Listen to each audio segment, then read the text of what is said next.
That is okay. We are all about the presentation and about you all for today. And today's presentation is coming from Kelly Fast.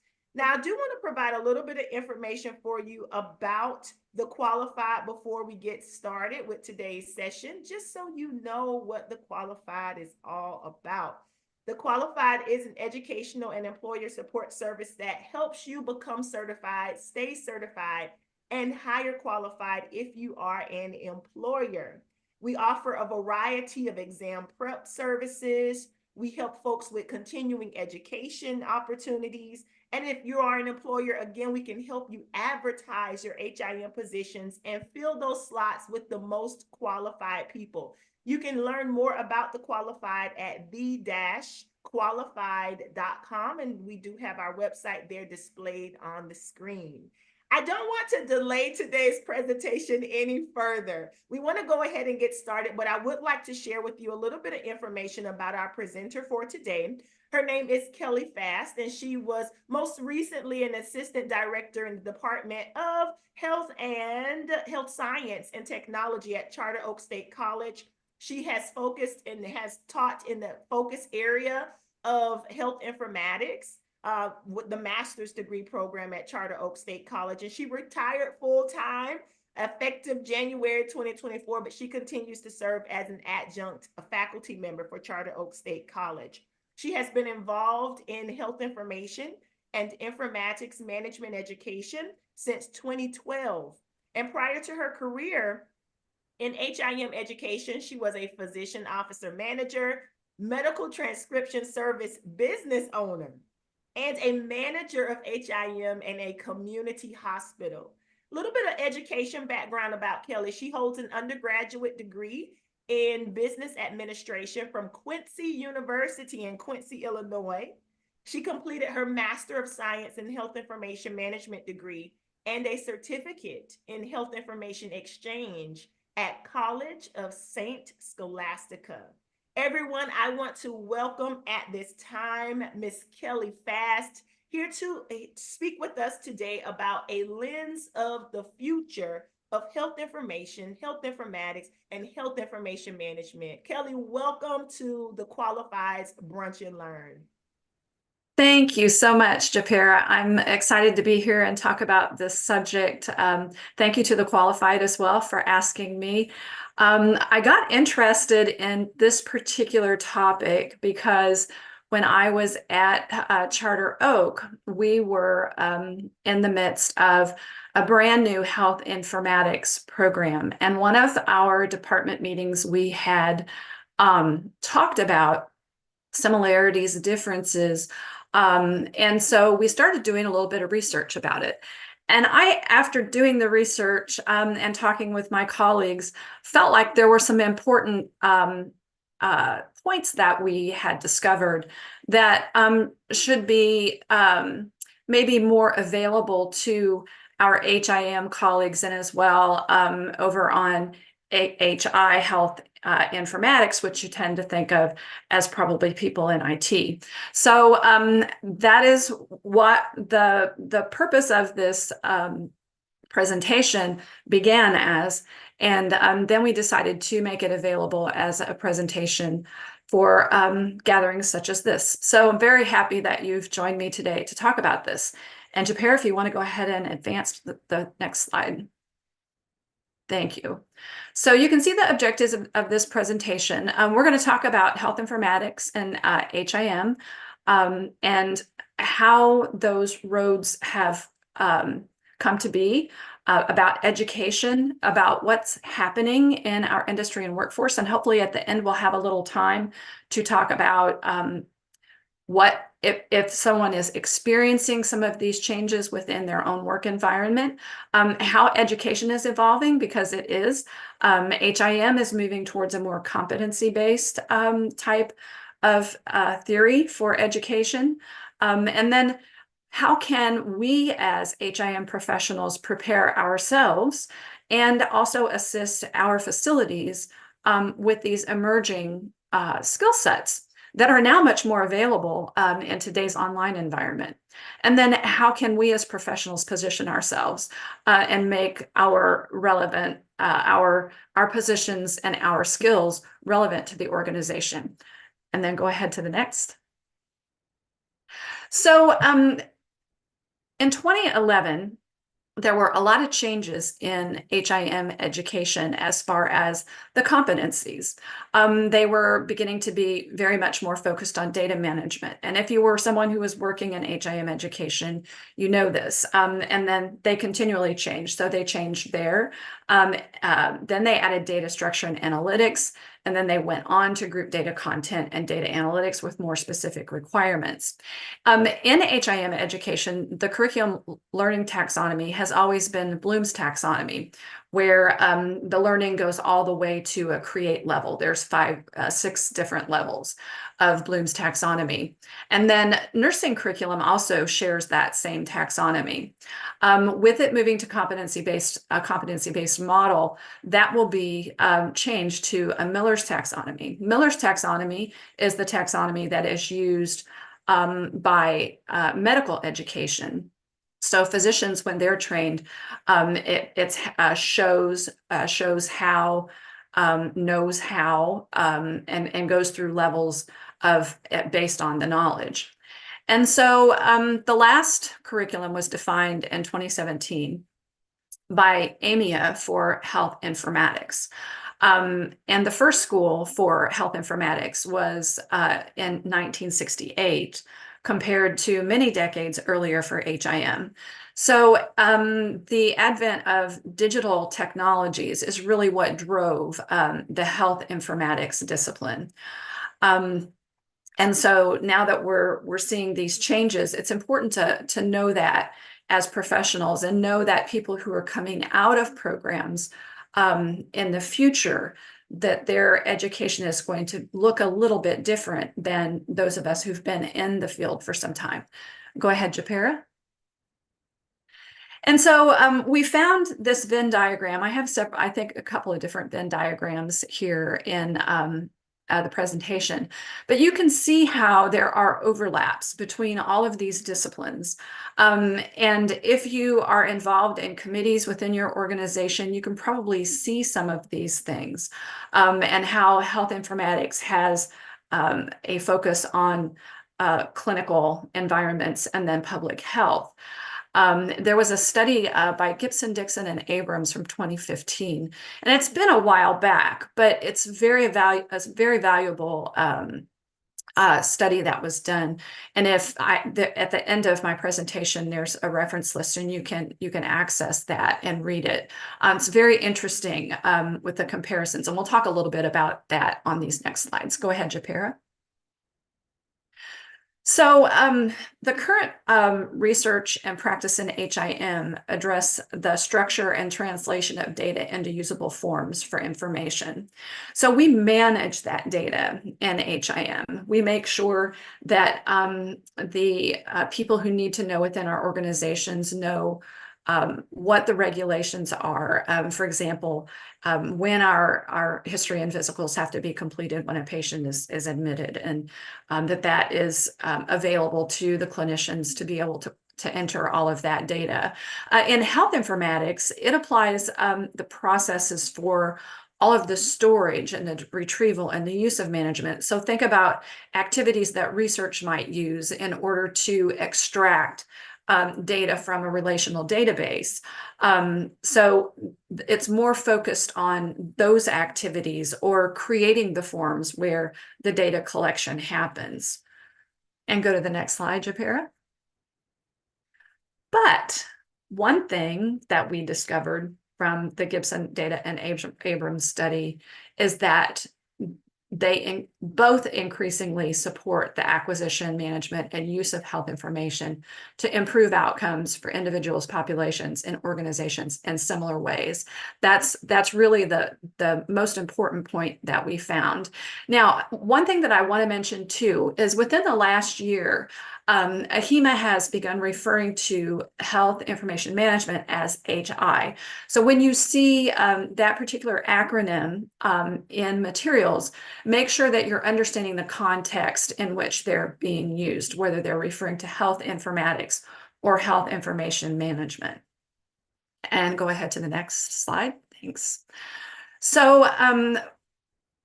I also looked at the curriculum revisions that happened with HIM and then compared that to health informatics skill sets.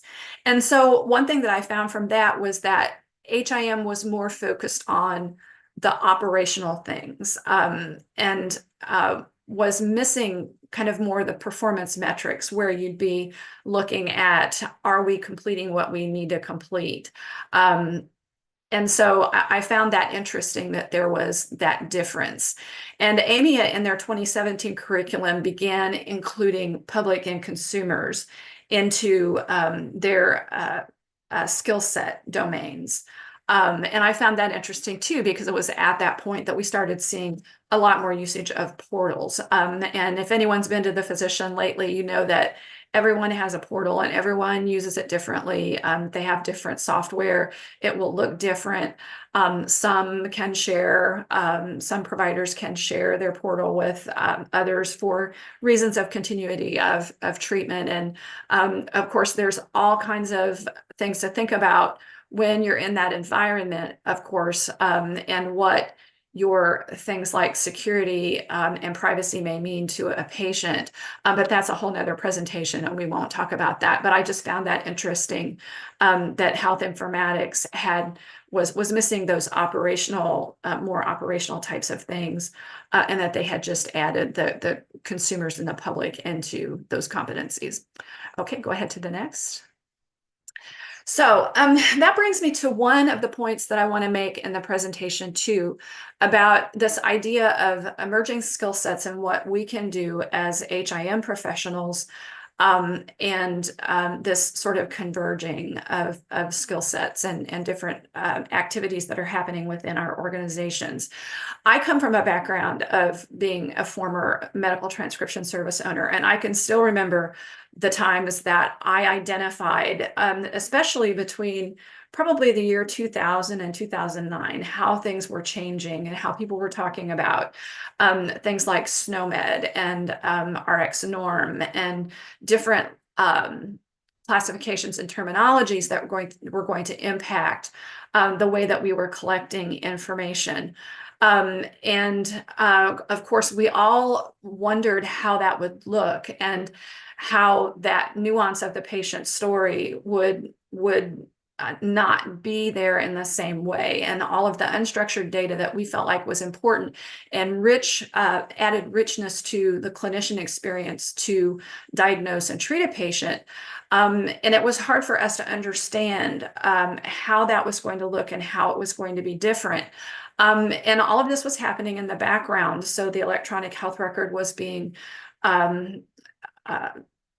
formed and starting to be moved out into practice. And I remember different things happening, like someone telling me, you know, you may not want to learn this new software and it may slow you down for a period of time, but you have to learn it. This is the way it's going. And when you learn to be to work in that sort of disrupted environment where you're actually looking for the next thing. What is the next thing? Rather than thinking, oh, I don't want there to be a next thing. And I had to really change my focus and really change the way that I thought about things.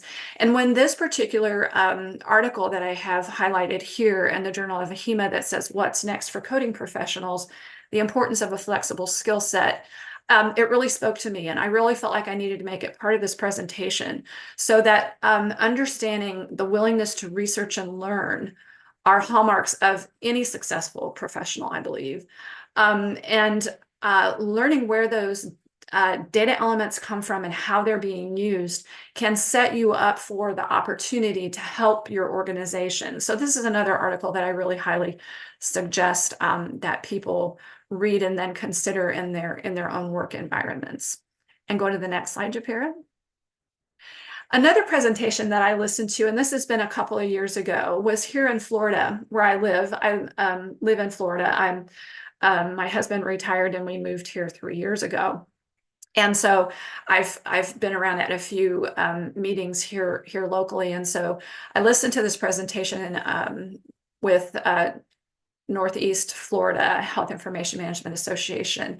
And her presentation really spoke to me too, because it had a list of skills that people should think about, and it encouraged them to skill up in HIM. And so now we're going to talk about this skill up concept. So go ahead, Japira. So I also want to mention AI. So artificial intelligence is something that has been around for a little while now, and is impacting many, many things in the background. And almost every professional meeting that I went to last year, this was the buzzword. I also saw someone that used this synonym generator to what artificial intelligence means, and it's just kind of a sort of a humorous thing, maybe not humorous, but if you take artificial, the synonyms for it from a thesaurus, and you use intelligence, you get things like factitious acuity or false brains. And I found that kind of humorous, and I wanted to share that. And in some ways it may seem like that, but I think that in some ways, if we can get to finite outputs of artificial intelligence, it can be extremely efficient. So we'll go on to the next. And a practical example of that. So I'm one of my guilty pleasures is Scrabble. I play Scrabble at night in order to kind of wind down my day and not think about the important things, just think about having fun with a game. And so I had this experience with Scrabble, and I thought, wow, this could be a great practical example of what we're talking about when we're talking about a healthcare organization, and what are they needing to do with things like information governance and artificial intelligence. And so in Scrabble, the app that you can use, there are helps, and I use the helps. I find it very interesting. And so I had the board that you see here on the left with the R and the blank and the T and the S. It's got 2 vowels and it's got a Y. And I thought, I wonder if that could make a 7-letter word. I bet it does, because it's got kind of, the things that you look for. And so I went to Word Finder and I was like, okay, yeah, there's a 7-letter word there. And if you play Scrabble, 7-letter word, that's a bingo score. I mean, it's like huge score. So I was all in on this. And so I just picked the first word and I put it in, and that was what I played. Yeah, and you can see it was a lot of points. It was 74. But after I had hit submit, I went back and I thought, I wonder if one of those other ones would have been a better choice. Well, there was a better choice. So if I would have played Stripey, it would have given me more points on the P and on the letter P, because it would have been on the double letter score, and I would have gotten more points. But all I did as a human was pick that very first one. Now, there's not a connection between the board and the word finder, so the machine, the app couldn't tell me what I should play. So it's just an example of how an algorithm in the background can be of benefit in creating efficiency. So remember this example, and then we'll go to the next slide. So if you use that as an example, and I made a little table here. So if you compare what's happening in the background with the app to healthcare information data governance and governance of AI, so let's use that and see what roles might there be. So there'd be a responsible party for action and how it was managed and how it was stewarded. So all of this data has to be stewarded by someone who knows the information. It has to be managed by someone who's maybe on the business side. And then the responsible party would be who owns whatever is going on. So you can see that the game owner of an app in a healthcare organization could be compared to an information governance committee. And maybe if it was managed, there would be a direction of new algorithms that would have to happen. For example, if there was a new regulation that came out and we had to do something different. And then it would be stewarded by someone who intimately knew the data. So a coding manager might be involved with IT as a data steward for the information that's going into coding applications within that organization. AHIMA did a data stewards, a little brief infomercial, I guess, on data stewards, and I've linked it here. And if you can get these slides from Japira or the Qualified, you can click on that. I'm not going to go into it today, but you can go there and you can look at that, what a data steward looks like, what that job looks like. And even if you go out to Indeed now and you put in data steward, and you put in healthcare and you look for those types of jobs, there are all kinds of jobs that will come up, hundreds of them, that have to do with management of data. And so keep an eye out in your organization for that opportunity, because it's a valid opportunity. Somebody has got to know that environment in which the automation and the applications operate. And that data lifecycle has to be maintained too. Because we know we have to keep that data for a period of time. It's mandated to us to have to do that. It's mandated for us to have to follow regulations. This is not, it's a transformational environment that is constantly changing. And there's always going to be evolution with the machine learning and large language models that power these algorithms to help this efficiency. So go ahead to the next. So artificial intelligence. So you have all of this data, and you have AI that is being used. There's algorithms and learning analytics and statistical analysis that all work together in order to create these the viable artificial intelligence environments that we are now finding. So go ahead to the next. So I discovered ChatGPT a year ago when it came out in the fall. And I found it on Twitter. I'm a pretty constant user of Twitter more for news, more for healthcare, and information technology news. There's a lot of that goes on Twitter. A lot of people think of Twitter more as political, but there's also a lot of access to information with Twitter too. So in fall of 22, I found ChatGPT and I found the hashtag for it. And I started looking at it. And I'm going to go through these examples that I pulled, and they're old now. I mean, they're over a year old, but it really made me think a lot about different ways that this technology would be used. And if you haven't used ChatGPT, especially if you're a student, I caution you to make sure that you understand your particular educational environment's policies regarding it. I'm an educator. I allow my students to use ChatGPT, but I have very specific ways in which they can use it and in which ways in which I do not want it used in my classroom. But it's kind of like if Google and Alexa had a baby. So it can write for a user.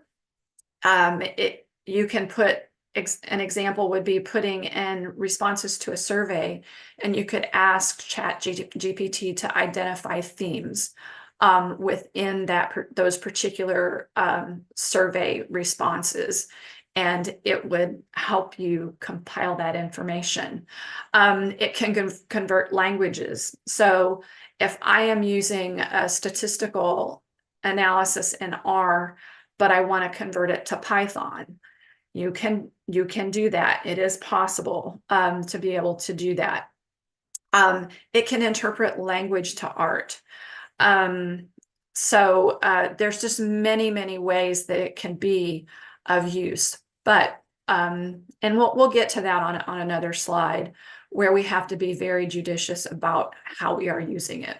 So here's some examples from Twitter that I found interesting. Go ahead to the next slide, Japira.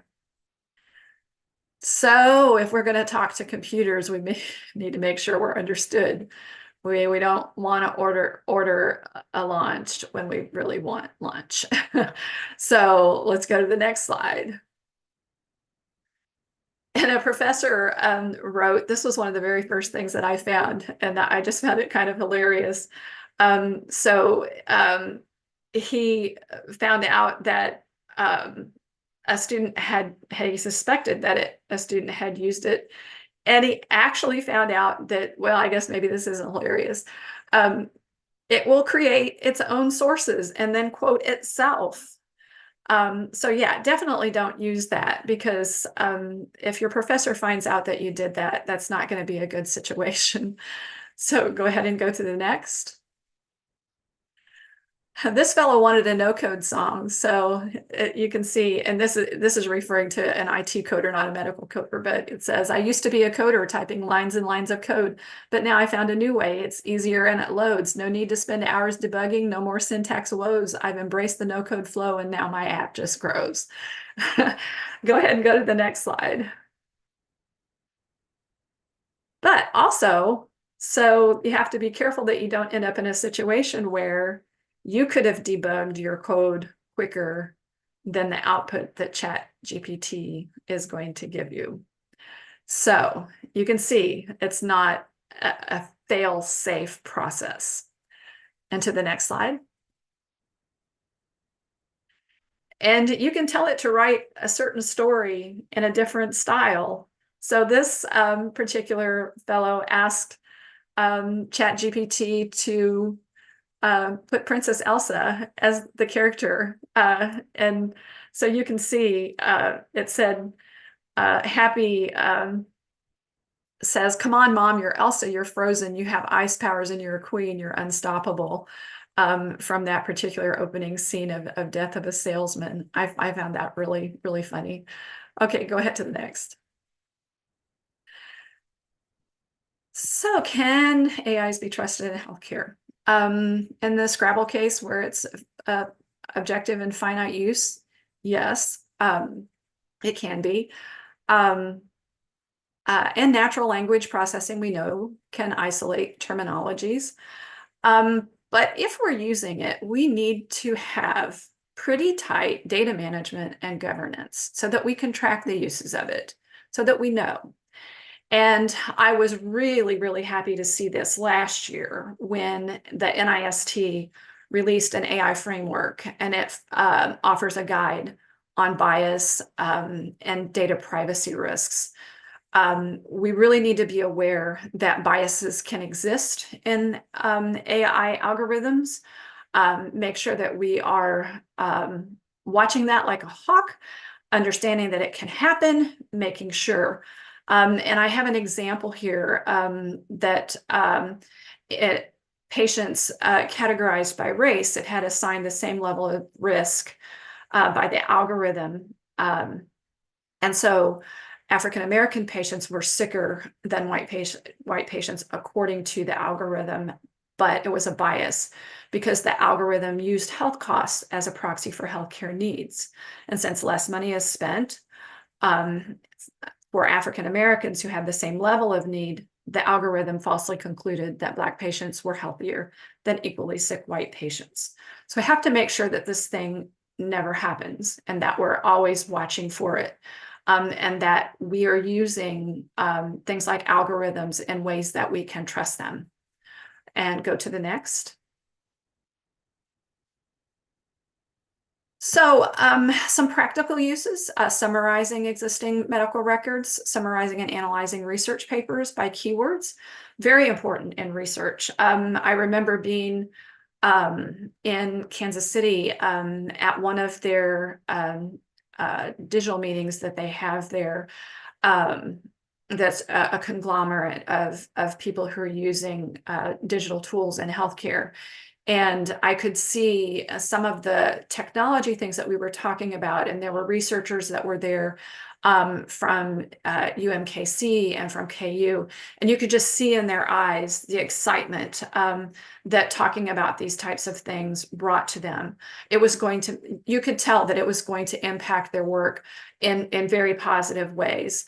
It can write text for scripts. So if you need if you have a certain environment that you need to have an output of language, you can ask ChatGPT to do that. It can work as a chatbot or handle appointments. And then I mentioned translating code between programming languages, efficiently manage insurance payment denials and revenue cycle. You can create algorithms that'll actually push denials to where they need to go in order to be resolved, and to also categorize it by payer or by the total amount that still needs to be collected. And it can identify themes. So there's definitely uses, and they're creating them all the time. So let's go to the next slide. So in a recent final rule, the US government, through the ONC webpage, has shared algorithm transparency requirements for artificial intelligence. And the FDA is getting involved in this process. And it's very exciting to watch. And it's going to be a baseline to make sure that we have fairness, effectiveness, and safety, more safety in our EHR products. I really do believe that that is where we're headed. And I believe that the things that the government are doing are absolutely necessary. So go ahead to the next. And then a final word about ChatGPT and AI. As we're getting to the parts of the presentation where we're going to talk about roles. So AI won't replace jobs, but people using AI will replace people not using AI. So remember that as you go forward from this presentation. Go ahead and go to the next. So we decided also to look at workforce projections. And so you can think, or you can see that these analytical thinking and active learning, complex problem solving, critical thinking and analysis, that's all going to be required skill sets as we go forward. Because we're going to be looking at these tools, evaluating them, seeing how they can help us, and then making sure that the outputs are what we want. So go ahead and go to the next. So Deloitte published these different points that they wanted to make from projections of the future. So you can see that a lot of them are IT focused: data convener, science and insights and engine. So this is the artificial intelligence, data and platform infrastructure builder. How do we get the outputs that we want? How do we build the algorithms? How do we manage the large language models so that what we're seeing is what we want in order to make our work efficient? Go to the next. And then it focused a little bit on well-being and care delivery. These are more on the clinical side. Localized health hubs. We already see that somewhat with our community health centers, but I think that effort is going to grow more, and particularly in rural areas where we're seeing difficulty of hospitals remaining solvent. And go forward to the next. Thank you. And care enablement, connectors and intermediaries, figuring out the financing for healthcare. And then, of course, the regulation, which we're seeing come out about artificial intelligence. Go ahead to the next. So we also found this study by Brown, Sharp, and Reynolds, and they are professors at University of Tennessee. They created this really wonderful way of looking at jobs that they pulled from Indeed. They figured out the skill sets required and the salaries, and then they published this. What differences are in the skills required by job categories, and then scaling of salaries by job types and skill sets. And they divided it into 4 categories: coding and revenue cycle, information governance, informatics, and data analytics. Okay, go to the next slide. And so you can see the salaries, the average salaries, and then the skill sets required: organizational skills, analysis skills, Microsoft PowerPoint, clinical documentation improvement, negotiation, project management, leadership experience. And you'll see some overlaps in some of these. And this is another article that I really suggest people to find and take a look at. And go to the next. And then they looked at informatics skills. So you can see some of the more technical parts of the electronic health record: Epic certifications, Visio, Microsoft SQL Server, Tableau, SAP, data warehouses, and business intelligence. And to the next. Information governance. Making sure that things are secure, risk management, the risk management frameworks, management experience. Again, being that manager, we're seeing that, I think, in almost each one of these. Information security, NIST standards, we talked about that already. A CISSP. We really need these roles because there are so many threats to the data that we hold, and we need to make sure that we keep it secure, and a lot of that falls under information governance. And to the next. And data analytics. So Visual Basic, project management, quality control using Python, systems development lifecycle. We talked about that earlier a little bit. And then to the next. So one thing that I want to make sure that we divide up to is that we don't get health informatics as being data analytics. If you look at most health informatics programs that are out there, you will see quite a bit of data analytics in the programs, but they are actually 2 separate disciplines, but they have distinct synergies. So you can look at the Clack et al., who also gave us some really important information. It will be the responsibility of data analysts to query the data and the role of the informaticist to interpret and utilize the data. And I think that's a really important point to make. When we start talking about data stewards, we're talking about a role that falls probably somewhat under all of these umbrellas that we're talking about: health informatics, HIM, data analytics. And go ahead and go to the next. So we also went to Indeed on our own and found all kinds of job titles that connected to what we were to all of this research that we were doing and these discoveries that we were making. So information governance manager, data integrity manager, client engagement specialist, quality specialist, change manager. There's so much disruption that's going on. And getting into that mindset that I talked about earlier, that I knew late in my medical transcription career that I was going to have to adopt. I was going to have to look forward to the next thing rather than saying, I don't want the next thing to happen.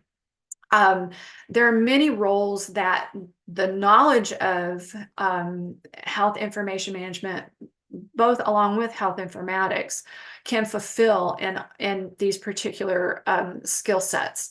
And so now we're going to talk a little bit, I think, on the next slide about how do we get those skill sets. So let's go to the next. So you can tell that I created this. I've added things. And so we have the ODS now instead of CTR. So you're going to see that on the next slide. So when you see CTR, convert that automatically to the ODS acronym, because that's for Cancer Registry. That's the certification now instead of CTR. But one of the things that I think is really exciting, when I was looking back on my career in between 2000 and 2009, and thinking about how am I in the middle of rural Illinois, and a skill that I've done all of my life, with medical transcription, how am I going to be able to upskill? How am I going to manage this change that I see coming, that I know is coming? And I want to remain relevant. I want to continue to work. How am I going to do that? And I just happened to find the master's program at St. Scholastica. And they did have two sections that were on site, but I was willing to travel and do those 2 weeks of on sites. But there really wasn't the wide amount of information available now that you can do online. And for any kind of professional today, doing that self work, making sure that you are learning something new, that continuous learning, lifelong learning, learning to be learning agile, I think is so, so important. And here are some ways that you can do that. One thing that I'm really proud about, I was a part of the faculty at Charter Oak, and they now have CAHIM accreditation for all of their certificates that I have listed here. And a lot of schools now will give you credit if you already have some kind of certification. I know they do at Charter Oak, and it can give you just tons of availability to finish your degree quicker and be able to sit for some of these other credentials that you might want to pursue, and can save you a ton of time and money. MOOCs, St. Scholastica usually has a MOOC going on where you can do learning on your own time at your own pace, and it's free. Just tons and tons of things out there, and I really encourage people to do that. I wish I wasn't at the point in my career where I'm kind of my activities are slowing down. There's just so much more to learn. But I'm gonna play golf with my husband a little bit since I've been working so much. But it's if you're a young person and you want to learn about everything, you really can. It's very exciting. Okay, go to the next slide. So I listed some additional credentials. I applied to sit for the AHIC credential through AMIA. And with my background, my transcription background, working at the hospital, where I worked with data a lot, and I was always helping our clinicians put together information that we needed to send to our query writer to have our queries done so that we could do reporting that we needed. I did a lot of that type of work.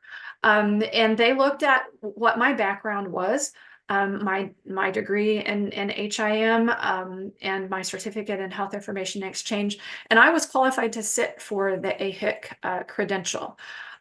So don't think that some of these credentials are unreachable for you if you're an HIM professional, because they're not.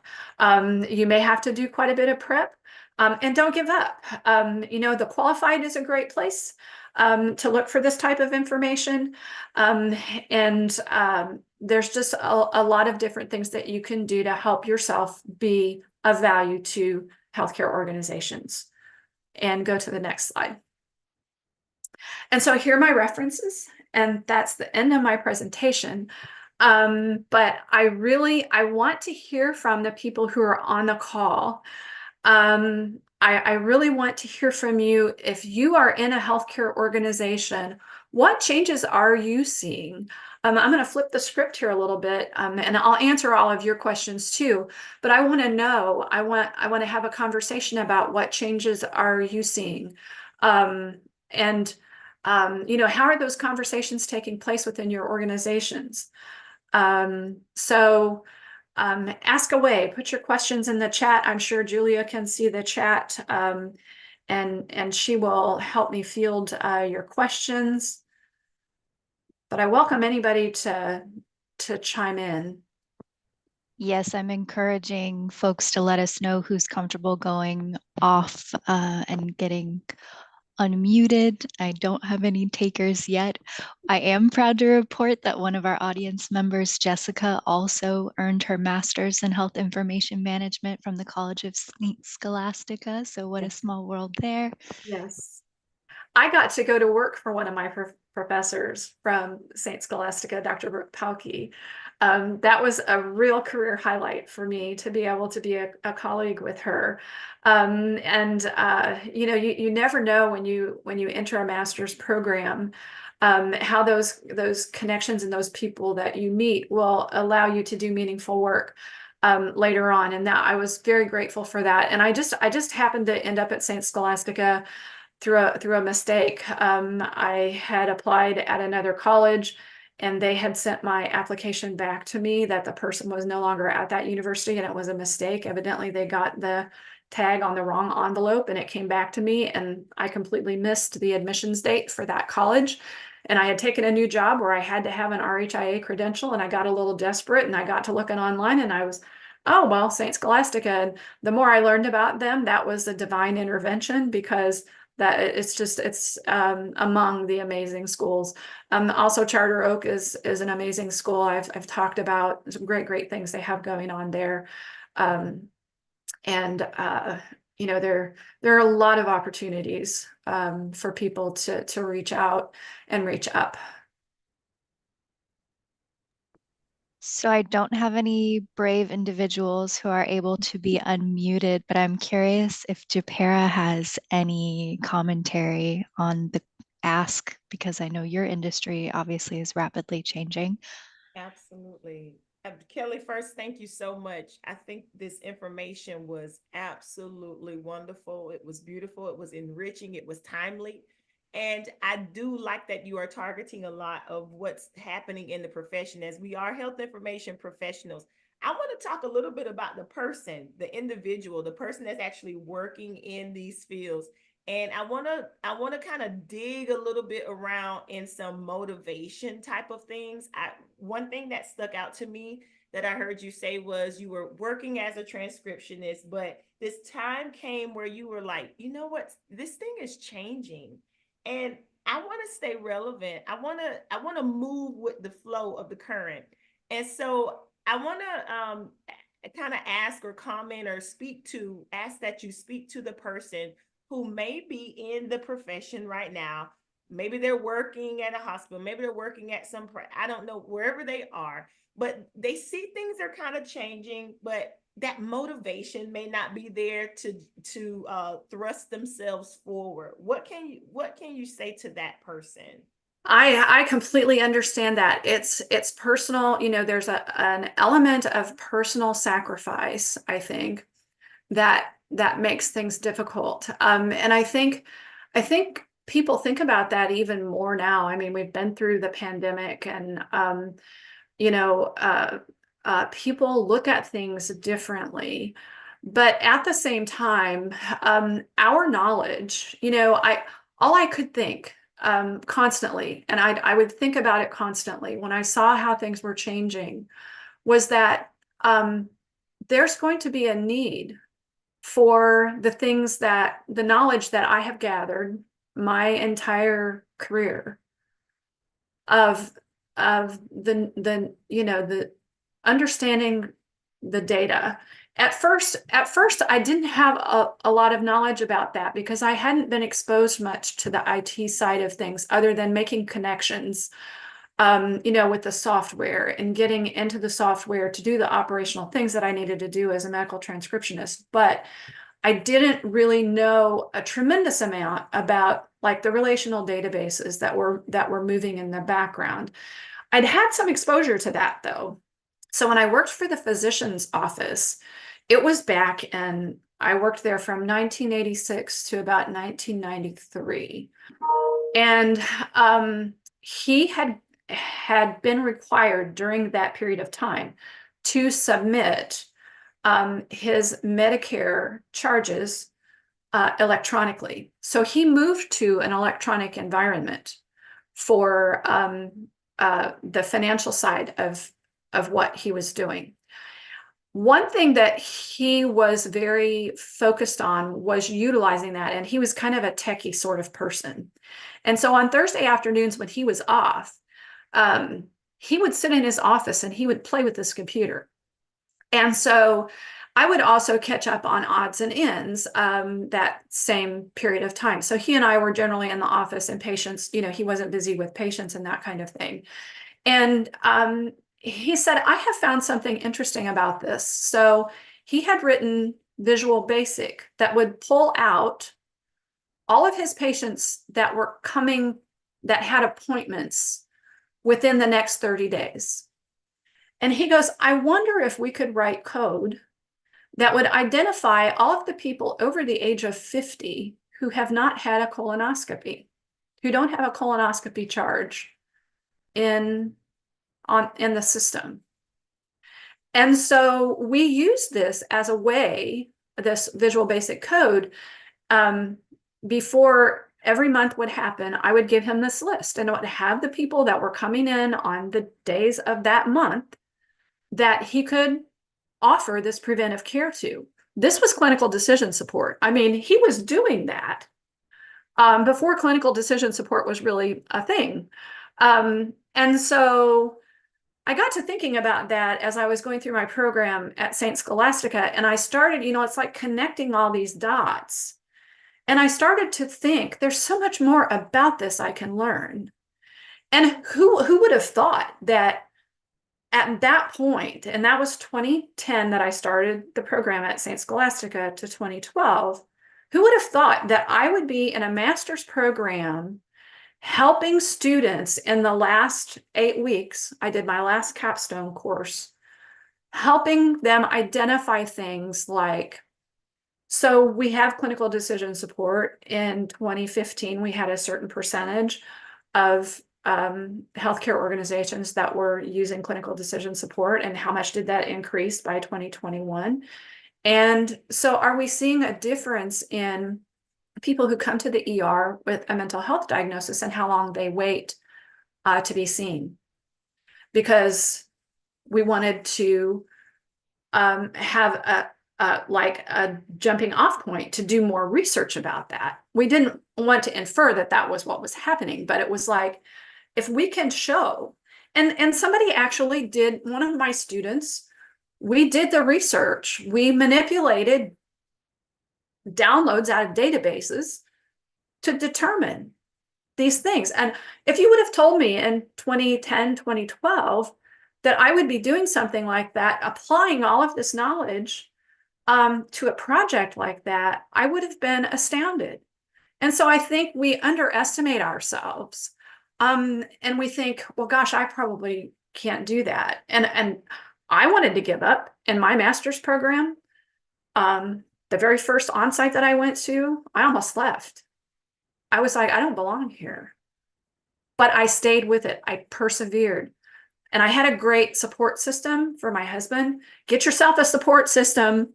That's totally, totally necessary to have a support system. My husband was like, you can do this, and you're going to do this, and I'm going to support you. And we're going to take this. He was also invested in my medical transcription business too, though. He did a lot of my tech work. So he kind of, he was sort of like my champion at that time, and rightfully so, because he wanted to also see me continue to take my knowledge forward. But get that support system, believe in yourself. Those are motivators. Those were terrific motivators for me. And everybody's been through some kind of challenge in their life. Think back to those challenges. How did you, persevere through those? I had an experience of my husband was in the military and he was deployed, and I was raising teenagers. And I relied on that experience a lot to think, you made it through that. And you rewarded yourself when, 5 months would go by, and, reward yourself when you accomplish things, when you finish a class, when you complete something, make sure that you enjoy that accomplishment. Those are things that I think motivate people. It's what motivated me. And I know that not everyone is motivated in the same way, but think about yourself and how you're motivated and concentrate on those things. If it takes putting a sticky up on your mirror every day, make goals, create action around those goals. And that achievement will feed on itself. It did for me. it just fed on itself. And I just kept thinking, there's going to be a way for me to utilize what I know to impact healthcare. So yeah, that kind of sounded a little bit like a sermon, but that's really my answer to your question, Japira. Thank you. Thank you so much for answering that. I appreciate it. And I think that you shared a lot of great information, even in the response to that question. And I totally agree about finding things to help oneself stay motivated, celebrating the small wins. Oh my goodness, that goes a long way. And even starting out with some type of gratitude in the situation, Oh, like that. gratitude. Oh Yes. yeah. Oh Yeah. my goodness. So we have come to the end of our brunch and learn, and just me doing a quick scan of the chat as well. I still see that we don't have any particular questions or responses to the initial question that Kelly asked about anyone going through some change right now in their profession or in their setting that they may want to discuss, but that's okay.